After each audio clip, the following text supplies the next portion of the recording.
नमस्कार सभी को। आज हम पढ़ने जा रहे हैं प्रमुख रस।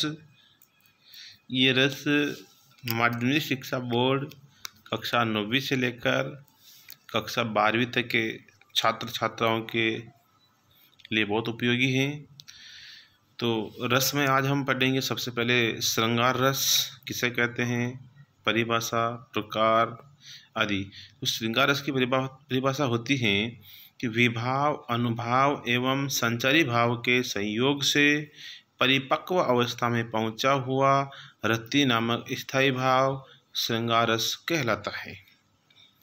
फिर आता है श्रृंगार रस के भेद। तो श्रृंगार रस दो प्रकार का होता है, संयोग श्रृंगार, वियोग श्रृंगार। तो सबसे पहले हम संयोग श्रृंगार देखते हैं। तो संयोग श्रृंगार की परिभाषा, संयोग श्रृंगार को संभोग श्रृंगार भी कहते हैं। इसमें नायक नायिका के परस्पर दर्शन, मिलन, श्रवण, स्पर्श, आलिंगन, वार्तालाप आदि के द्वारा पूर्णता को प्राप्त होने वाला रति नामक स्थायी भाव संयोग श्रृंगार कहलाता है। इसका उदाहरण देखते हैं।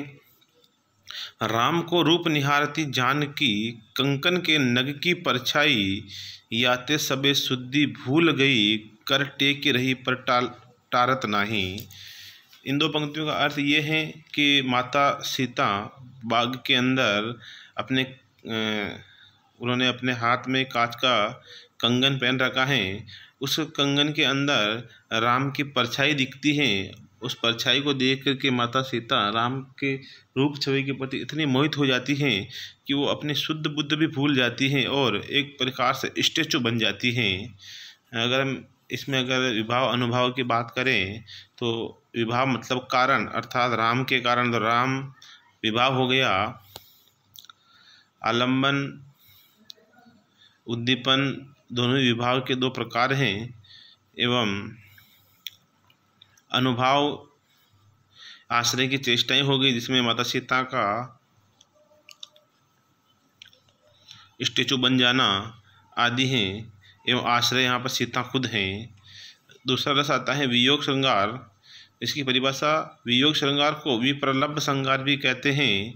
इसमें नायक नायिका के आपसी दर्शन, मिलन, श्रवण, स्पर्श, आलिंगन, वार्तालाप आदि में कोई व्यवधान उत्पन्न होने पर रति नामक स्थायी भाव जागृत होता है, उसे वियोग श्रृंगार कहते हैं। उदाहरण के लिए जैसे, हे खग मृग हे मधुकर श्रेणी, तुम देखी सीता मृग नैनी। ये पंक्तियाँ उस समय की हैं जब माता सीता का हरण हो जाता है। तब भगवान श्री राम वियोगावस्था में तड़पते हैं और वो सभी पक्षियों को, हिरणों को, मधुकर मतलब भंवरों की पंक्तियों को एक ही बात कहते हैं कि तुमने मेरी सीता को देखा है जिसकी आंखें मृग के समान सुंदर हैं। इसमें विभाव की बात करें तो माता सीता का हरण विभाव है। अगर इसमें हम आश्रय की बात करें तो श्री राम है आश्रय। एवं आश्रय की चेष्टाओं की बात करें तो राम का चीखना, चिल्लाना, खग और मृग एवं मधुकर से सीता का पता पूछना, ये सब आश्रय की चेष्टाएं हो गई। इसके बाद आता है अगला हास्य रस।